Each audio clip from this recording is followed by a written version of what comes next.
हमलों में सब कुछ तबाह हो गया है वहां पर। लेकिन ईरान इन बातों को झुठला रहा है। ईरान का कहना है कि हमें कोई नुकसान नहीं हुआ है, लेकिन उसके बाद भी ईरान अमेरिका को सबक सिखाने की बात कह रहा है, चेतावनी दी गई है, जिस पर अमेरिका ने साफ कह दिया है कि कोई भी गिदड़ भभकी काम नहीं आएगी और अगर एक भी कदम अमेरिका के खिलाफ उठाया गया तो अंजाम ईरान के लिए और गंभीर होंगे। रिपोर्ट देखिए।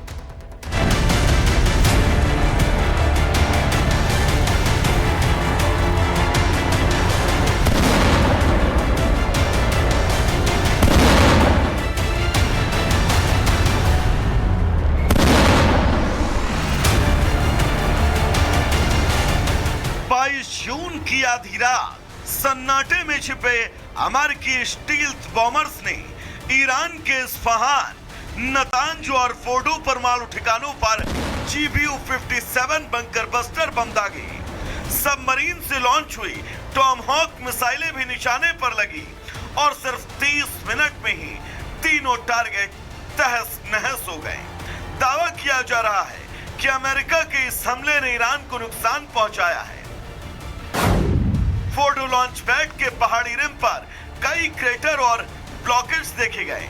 इस्फहान में कम से कम 1 दर्जन इमारतें धराशायी हुई और नतांज में सतह के ऊपर मकानों समेत रसद केंद्रों पर भी गहरा असर हुआ।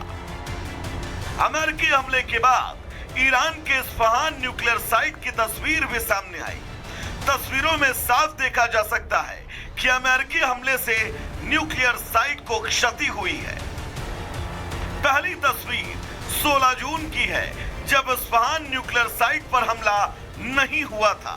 वहीं दूसरी तस्वीर 22 जून की है, जब अमेरिकी हमले में ईरान का इस्फहान न्यूक्लियर साइट तबाह हो गया। इस्फहान पर हमले से ईरान की कमर टूट गई।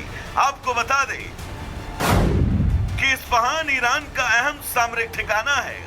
इस्फहान एक यूरेनियम कन्वर्जन फैसिलिटी सेंटर है, जहां कच्चे यूरेनियम को गैस में बदला जाता है। इस्फहान में ईरान का एक सबसे बड़ा एयरबेस है। यहां पुराने अमेरिकी F-14 फाइटर जेट मौजूद हैं। इस्फहान में हथियार बनाने वाली फैक्ट्रियां भी हैं। साफ है, अमेरिका ने ईरान के अहम सामरिक ठिकानों पर हमला कर उसकी कमर तोड़ दी है। तस्वीरें जहां साफ बता रही हैं कि इस्फहान में तबाही हुई है, वहीं ईरान ने दावा किया कि उसे मामूली नुकसान हुआ है। वहीं अमेरिका का दावा है कि ईरान के परमाणु कार्यक्रम को इस हमले से झटका लगा है। ईरान के परमाणु ठिकानों पर हुए हमले के बाद अंतर्राष्ट्रीय परमाणु संगठन के प्रमुख ने एक आपात बैठक बुलाई। इस बैठक में अमेरिकी हमले के बाद रेडिएशन के संभावित खतरों पर चर्चा होगी। ईरान के परमाणु ठिकानों पर अमेरिका द्वारा किए गए हमले से हलचल बढ़ गई है। ईरान सहित दुनिया के कई देशों ने अमेरिका के इस हमले की निंदा की। ईरान के राष्ट्रपति ने कहा कि अमेरिका को उसकी आक्रामकता का जवाब मिलना चाहिए। राष्ट्रपति के बयान से साफ है कि ईरान अभी शांत नहीं बैठने वाला। अब बड़ा सवाल ये कि ईरान कब और कैसे जवाब देगा। क्या ये हमला मध्य पूर्व में एक नए युद्ध की शुरुआत है?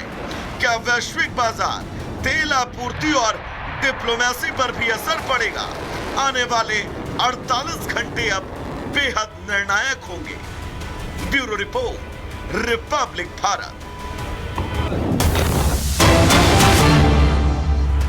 और एक और खबर आपको बता दें, पुतिन से मिलेंगे ईरान के विदेश मंत्री। पुतिन से मुलाकात करेंगे ईरान के विदेश मंत्री। इसके पहले भी ये जानकारी थी कि मॉस्को जाकर मुलाकात करेंगे और अब ये कंफर्म हो गया है कि पुतिन से जाकर ईरान के विदेश मंत्री मुलाकात करेंगे, मदद मांगेंगे। अमेरिका के हमले के बाद पुतिन से मिलेंगे अरागची, जिन्होंने पहले अमेरिका को चेतावनी दी हमले के बाद, और अब जाएंगे मॉस्को, जहां रूस के राष्ट्रपति से मुलाकात करेंगे। मॉस्को पहुंच चुके हैं, अब रूस के राष्ट्रपति से मुलाकात करेंगे। अमेरिका ने ईरान में जिन जिन जगहों पर हमले किए हैं, कितना नुकसान किया है, कैसे ये हमले किए गए हैं, इसकी पूरी जानकारी दी जाएगी। वहीं दूसरी ओर ये भी माना जा रहा है कि रूस से मदद भी मांगी जा सकती है। और एक और बड़ी खबर, ईरान ने अमेरिका इजराइल को धमकी दी है। अमेरिका और इजराइल को ईरान ने धमकी दी है। दुश्मनों के लिए भयानक रात होने वाली है, काली रात, भयानक रात होने वाली है दुश्मनों के लिए।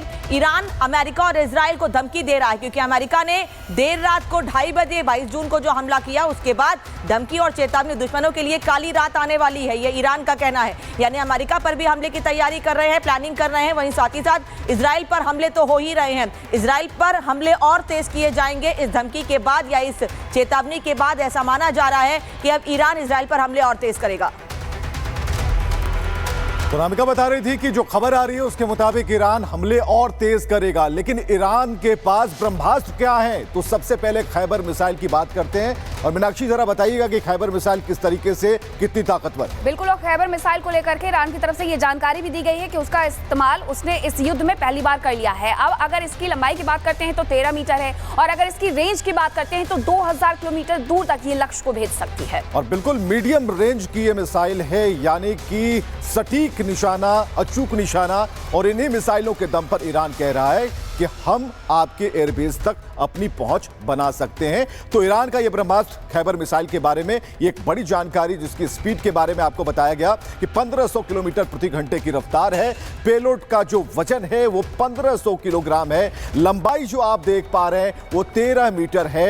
और जो टाइप है, यानी किस टाइप का मिसाइल है, तो ये मीडियम रेंज बैलिस्टिक मिसाइल इसे कहा जाता है, यानी कि घातक मिसाइल है। और बैलिस्टिक मिसाइल से हमला करके मीनाक्षी एक बड़ी तबाही ईरान ने पहुंचाई भी है। बिल्कुल, इस खैबर मिसाइल के बारे में ईरान की तरफ से जानकारी दी गई है। उसका ये तक कहना है कि तेल अवीव से लेकर के यरूशलेम तक जो नुकसान पहुंचा है वो इसी मिसाइल की वजह से पहुंचा है ये नुकसान। अगली खबर क्या है बताएंगी अनामिका। और एक ऐसा गुप्त ऑपरेशन जो आधी रात को शुरू हुआ, जिसने ईरान की धरती पर हलचल मचा दी। नाम था ऑपरेशन मिडनाइट हैमर। इसका मकसद था ईरान के सबसे संवेदनशील परमाणु ठिकाने को ध्वस्त करना। आज हम आपको दिखाएंगे कि इस हाई क्लास मिलिट्री मिशन के पीछे की प्लानिंग और अंजाम की इनसाइड स्टोरी है क्या। रिपोर्ट देखिए।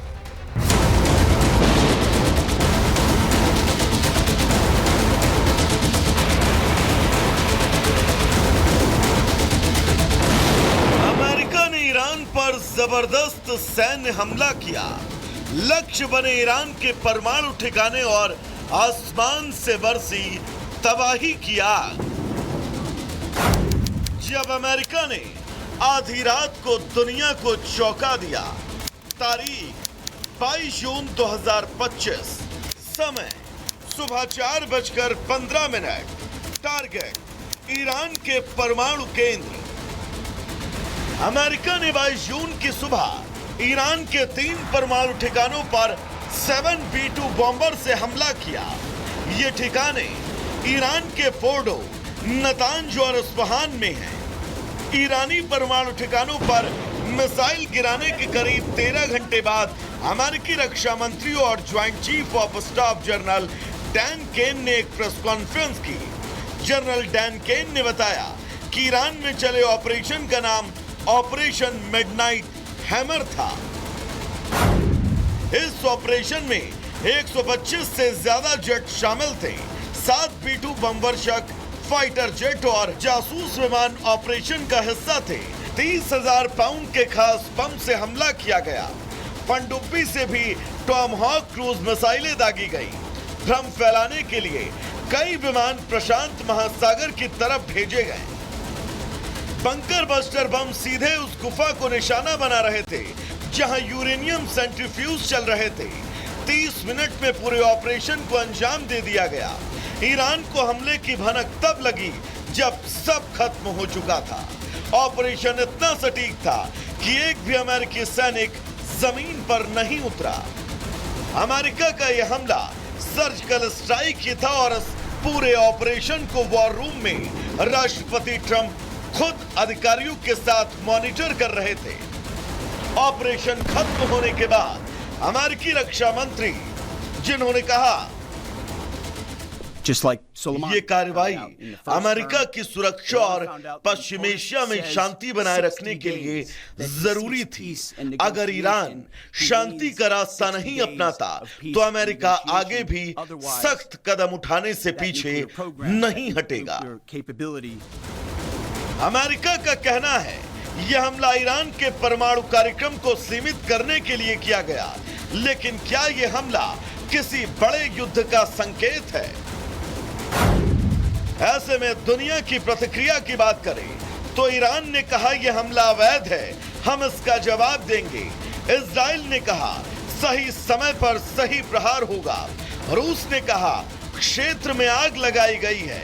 संयुक्त राष्ट्र ने शांति की अपील की है।